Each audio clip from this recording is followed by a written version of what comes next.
Hello, and welcome to Insightful Conversations with your host, Three Principles practitioner, Adey-Jones. Join her each week as she welcomes some of the world's leading Three Principles teachers and practitioners who share how this understanding has dramatically improved the quality of their lives and the lives of those they work with. I'm so excited to have Billy Mann with me today.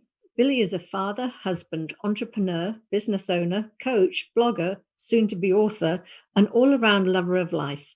His days are spent living, and that living takes the many forms he describes himself as above. He can also be found coaching others to living their life to their fullest potential and experience. If you want to connect with him, you'll find him on Facebook and Instagram at Billy Mann Coaching, or you can email him at billymanncoaching@gmail.com. Thank you, Billy, so much for joining me today. I'm so thrilled to have you here. And we get to turn the tables. I was interviewed by you last week, so. I am delighted to be here. Thank you so much, Del. My pleasure, really. I had such a good time with you last week. I could have gone on forever, but so we have a slightly shorter show than yours. I think we went on about an hour and 10 minutes, but tell me, I know so much is going on in your life right now. I know you closed your salon, but before you tell me what's going on right now, I always love to find out how a hairdresser from Ireland found the Three Principles. Were you a coach already, or how did that? No. You know how it all happened is, and this is the second time today I'm talking about this. It was the women of the salon that taught me this. Yeah. Truthfully. And even though it's one of the things it's one of the few deep regrets I have of all of this is I won't have that relationship that, that I developed over 28 years of the business, we'll say. But I've always had a fascination with, at some level, the psychology for myself, because I gave myself a hard 20 years, and I suppose I was always in the look for something, and I was always having these conversations, and I was always fascinated by how women inside the salon would support each other. Even women are so good at networking and emotionally supporting each other. I was fascinated by it. And then I put it to you this way: I had a life-changing moment. Nothing like a head-on collision with a bus to kind of wake something up. And it was a profound moment where I accepted my death, in its absolute neutrality and its absolute total peace with it. And when I woke up, I was quite surprised I was still alive. And I suppose at the time I didn't have access to what we have now, and with the understanding of the principles or whatever.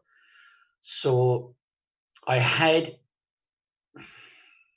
wrote in the journal after the accident, if everything I believed before the accident was a lie, then everything after the accident must be a lie because it would have died with me. Now, at that time, I knew it was significant, but I didn't realize that I had seen through the nature of belief and through the nature of thought as clearly.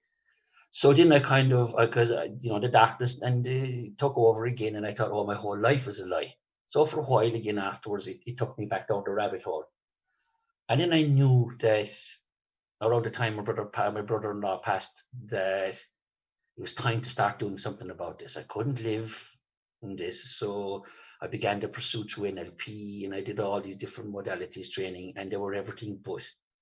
And then one day, my mentor introduced me to an old Jamie Smart audio. Now, I knew nothing about the principles, and he had heard something really clear in it.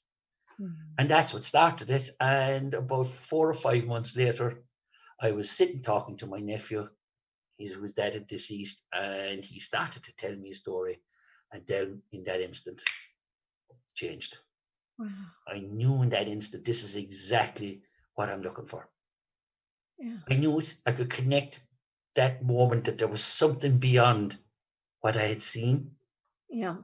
And kind of felt in the accident that didn't make any sense, and I couldn't find it in everything that I had tried. It was everything but something missing.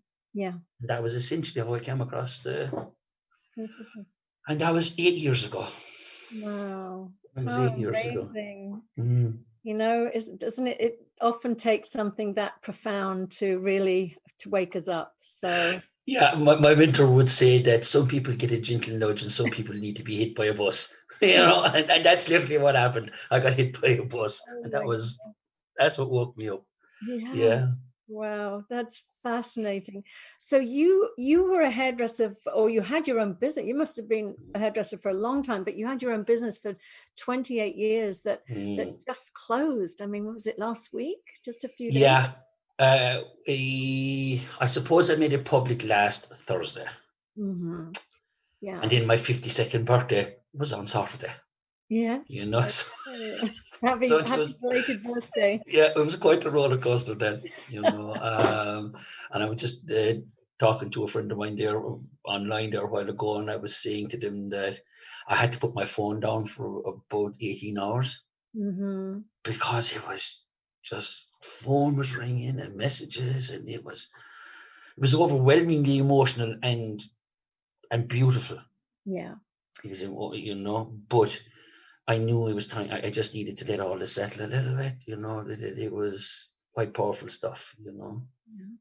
And in the midst of all that, you've been doing these incredible Facebook Lives as well.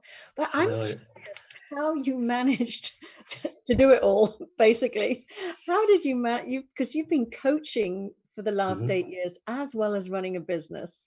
Well, the coaching for a while was just myself. It was, and I did spend a couple of years back and forth to London on Clarity, on Jimmy Smart's Clarity. Mhm. Um, but all that period was inward reflection, really. Yeah. I was kind of mocking the coaching a little bit, as in, practicing and doing bits, but that was really it. I wasn't really deeply invested in it. And I'd been working with Keith Blevins for a year, Mhm. and my second bell ringing moment happened in a chat with him, and it was instantly transformative. And I got off that call that evening and I stopped everything. I stopped coaching, I stopped reading, I stopped listening to stuff. And I literally spent the next 12 months basking in it.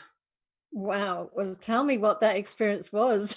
I mean, Well, I had really begun the healing process with my mother after a very difficult life that I had created for myself.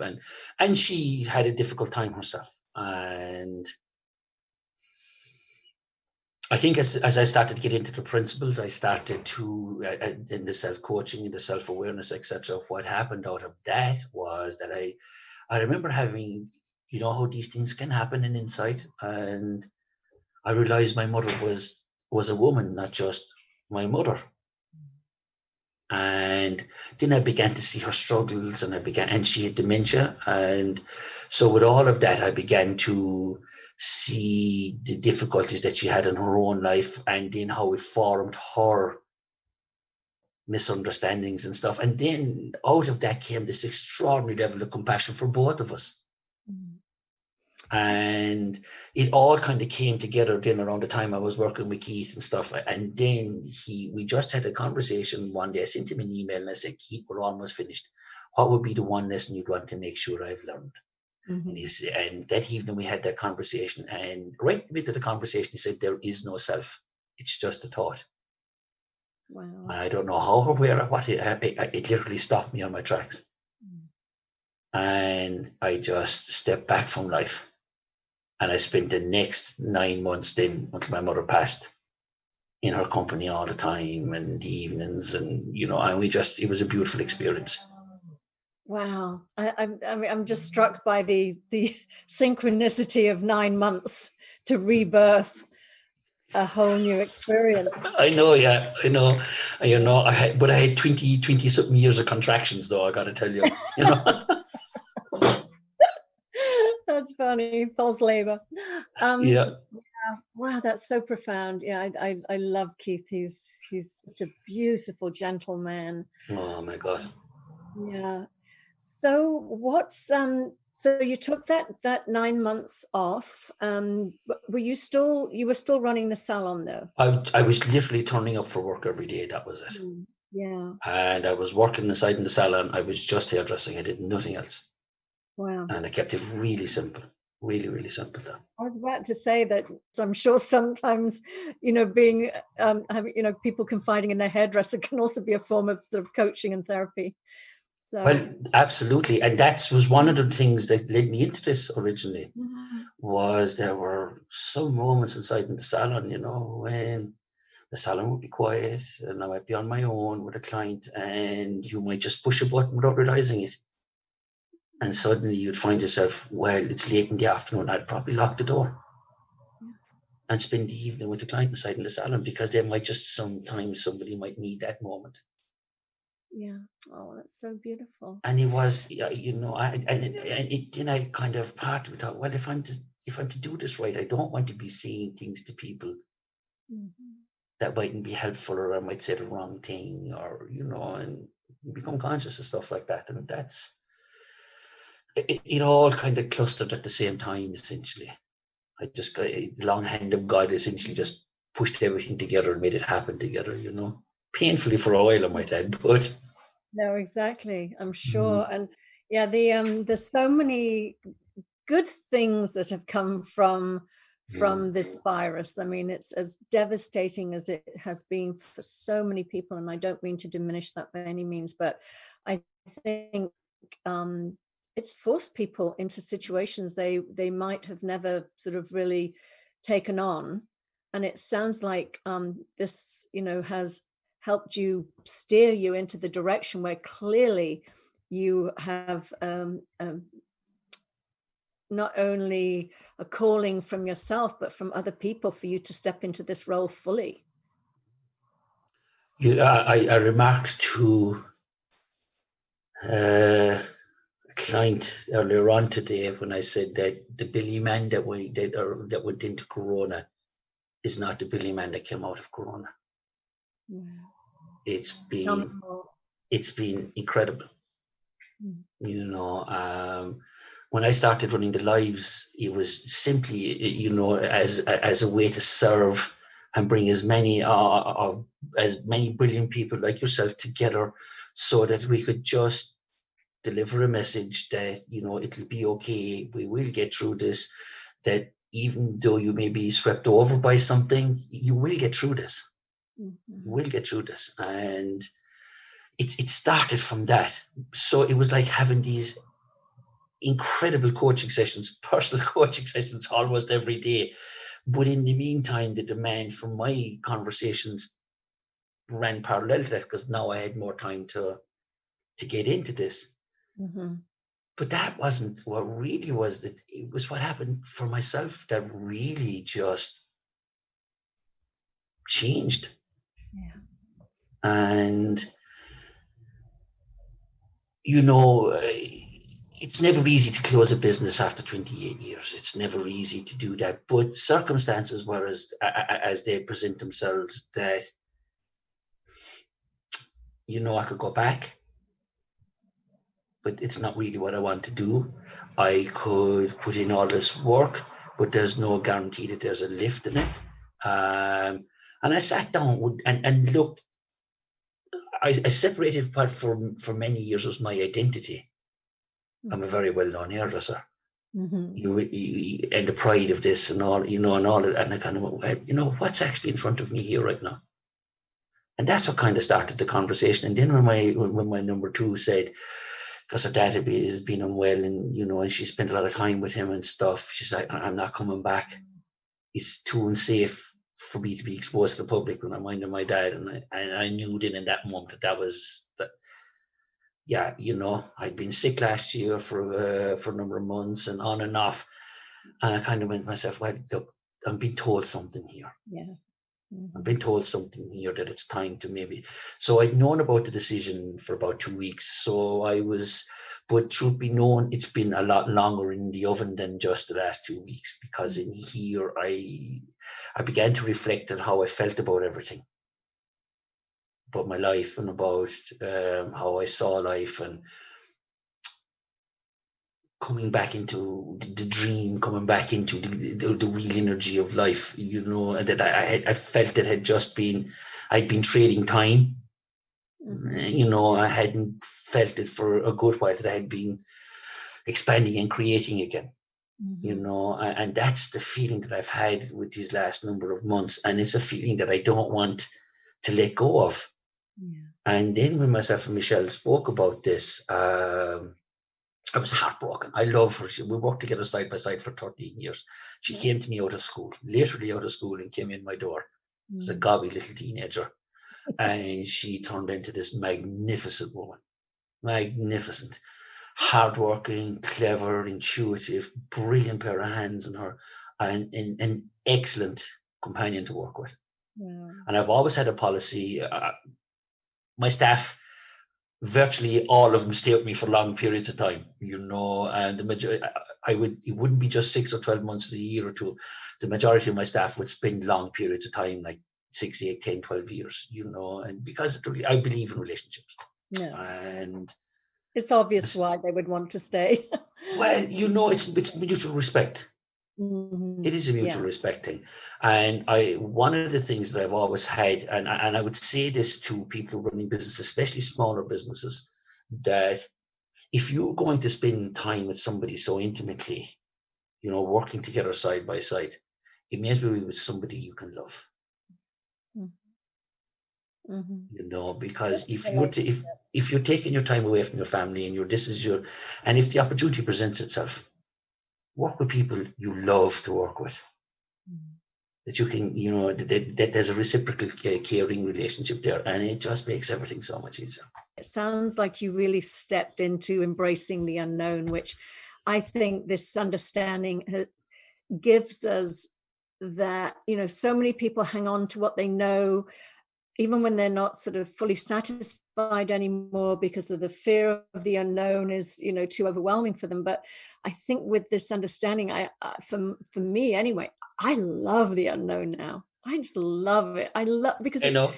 it's just so much fun to see what wisdom has in store for you. It's so much better than what you could come up with. So it's, we literally had the same conversation today. You know, that I said exactly the same thing. What happened was, and I think it was to Natasha when we're talking earlier on one hand, I have the grief and, you know, and the sadness of these relationships coming to an end.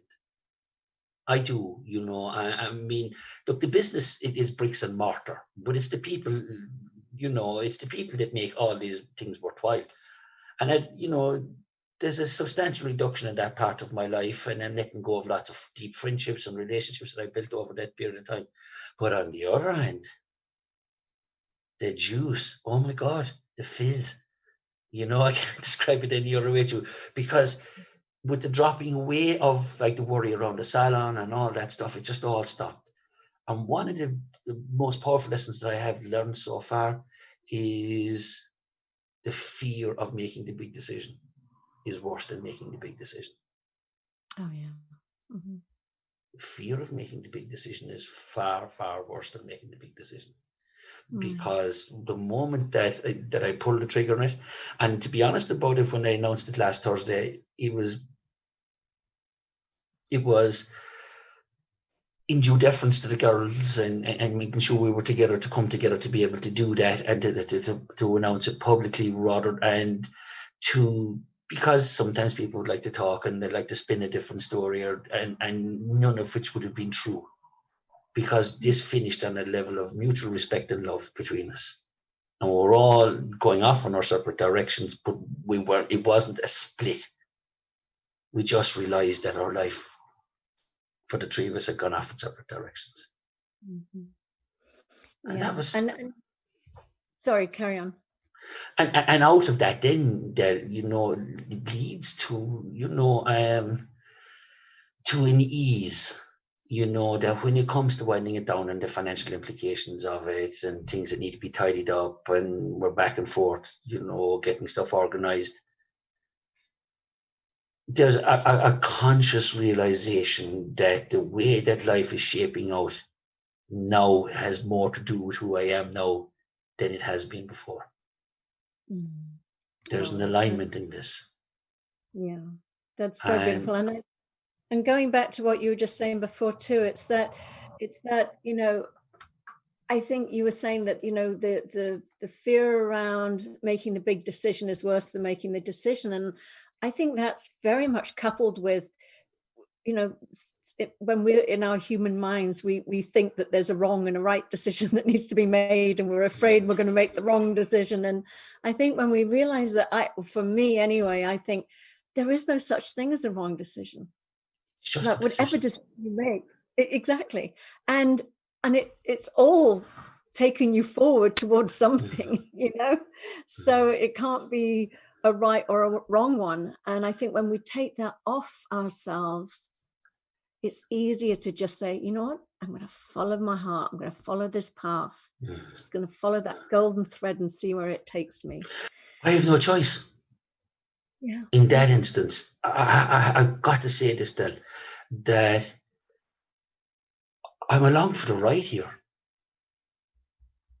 I'm literally, the shift in this has been whatever doubts or lingerings around that final step of allowing it to unfold as it unfolds and be carried by it got burnt to ash in this.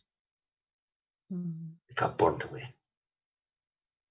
And I walked into the salon today, because obviously I have to vacate the premises, and my wife is really good, and my two sons came with me, and I walked in the door and I was standing and there was tears in my eyes, and first my son comes in and says, "It's okay, Dad, it's okay, you can let it go now, and he gave me a hug, and then my wife comes in, she gave me a hug as well, and so I had a little bit of a moment for about 5 minutes, and that was it then.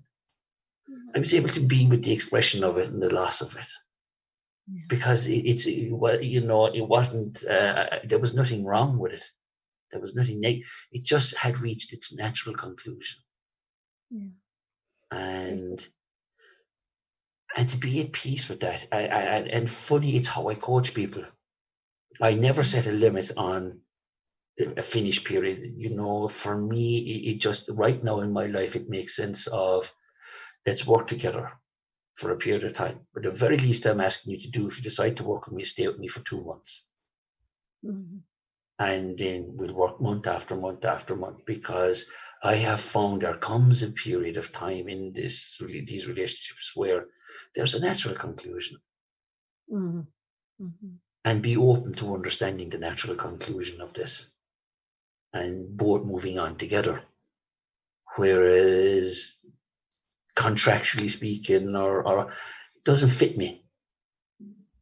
It doesn't fit me to hold people like that. So you said you're a soon-to-be author. So what are you writing? I want to the book is mulling around the side in my head for the last couple of years, and I've sat down and I crafted a chapter or two, and I put it away, and I crafted it, and I began to realize, come back a number of weeks ago, that the book that I want to write is out of the COVID. Wow. It's because this has been perhaps, for me personally, on a par of perhaps the most transformative period of my life. Sustained in the sense of the depth of the conversations and so I've been just starting to jot down some notes. I'm starting to put it together, and I'm not a fan of big books anymore. I like them, and this I was saying to Natasha today, this is what I love about Principles books and stuff. The simplicity of the books is so beautiful. And that is essentially, in my mind, I see the book, and it's basically, I don't know what it'll be titled or what yet that'll present itself, but it will be based on literally the lessons I have learned in the last couple of months. Because the stuff that has fallen away and unearthed it has massive implications for my own life, but there are lessons in there. Even if they're a concept to another human being, they are a signpost to another human being that everything is possible. And I love that. I mean, that I love stories. I love when we share stories, and I hear so much from my clients, like, please tell me a story. It helps me so much, because we see ourselves in each other. And, rather than talk from up here and, the sort of theories and ideals and things. It's like when we share our stories, people are like, oh, wow, me too. Yeah, me too. Me too. And it's so beautiful. So that sounds like a... And I learned a very important lesson from you last week when I was talking to you. What was that? I had passed a comment to my mentor about something a couple of weeks ago, and I had never seen clearly, that autism part of my relationship was the codependent nature of my relationship with my mother. Mm-hmm. But it had all, yourself, when a belief unfolds, it unfolds across a life. It just doesn't unfold in one area, it dictates other areas. And I passed a comment about money to my own coach. And then it was a couple of days later, or a week later, I was talking to you. Mm-hmm. And I just after I got off the call and I was walking out the door, I went, oh, holy shit. Excuse me, sorry. You can swear here. Okay, all right. I'm Irish, we're allowed. It's a genetic thing, but I just realized, the nature of, what a codependent belief can be and how it can impact our lives. Mm-hmm. And it came out of this conversation, and this is one of those things that happened to me, like while having all these conversations with you, Del, and with all these amazing coaches and teachers. I've learned something new. My God, I've learned so much, and it's like, it's inevitable. Yeah. And there's no point resisting the change. And like, I saw just in that moment, it kind of, everything shifted around money and around one or two more things. But it's like, just things line back up again. Yeah, I mean, that's why I do this show too, because it's just, I love being in the conversation. And you're right, it's just, and something, you always walk away with something. You always walk away with seeing something in a slightly new way or a slightly deeper way. So yeah, just the nudge. Yeah, exactly. Yeah, you have a nudge too. I call mine the nudge too. I know. I got that's what I was saying. It's the nudge. That's what you were saying from the last day. It's the nudge. Yeah. That's all it requires, and just a 1 degree west will take you all the way over. It's beautiful. It really has been, and in the midst of what should be a seeming turmoil and collapse, it's not really. Yeah. It isn't. It is. It's a rebirth. It's a letting go of something and allowing the new to come in. And it's okay to grieve for it. It's okay to let it go. It's okay to shed a few tears. It's okay to miss these. This is perfectly human. Oh, absolutely. That's why I've been saying the poignancy. There's so much poignancy right now because there's a mixture of love, tenderness, connection, grieving and togetherness. It's just so beautiful. I mean, it's when you can embrace it all and experience it all. It's just poignant is my favorite word right now. I'll take it. It's a good one. It's a good one. Well, we've come to the end of our time together, but I hope that this is not the last time I see you for a while. I hope not. It's been such a pleasure spending time with you, and well, good luck with everything you're doing, and know that you Thank you, Dad. So many people wanting to work with you. And just for those people that are listening to the podcast, not watching it on YouTube, just give your website again that people. I'm under construction, and it will be billymann.ie, the Irish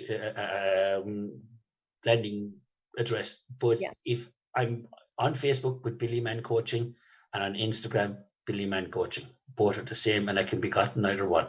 Right. That's it. Simple as that. Brilliant. Lovely. Well, thank you so much, and enjoy your adventure. Yes, I will. Thank you. Thank you very much for having me on, Del. I really appreciate it. It's been lovely. Thank you. Bye-bye. Thank you so much for listening to the show. If you're interested in learning more about my coaching and mentoring packages, please reach out to me at deladeyjones@gmail.com. I would love to hear from you.